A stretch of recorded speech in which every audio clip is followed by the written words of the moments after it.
Pessoal, e é dessa forma então que se faz para silenciar as notificações ao dirigir no Samsung A56. Para fazer isso, painel de configurações, segurança e emergência, silenciar as notificações ao dirigir. Clica nele, pessoal, e no caso, pessoal, aqui, ó, não perturbe quando estiver dirigindo. Você ativa essa opção.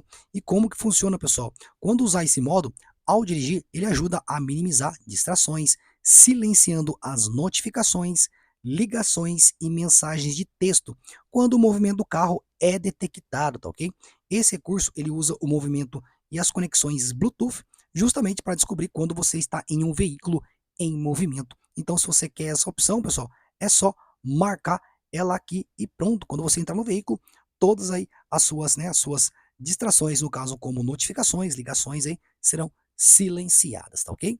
Bom, pessoal, então pelo vídeo de hoje então é isso. Espero que esse vídeo aí tenha te ajudado de alguma forma. Não se esqueça de curtir, se inscrever e até a próxima. Tchau, tchau.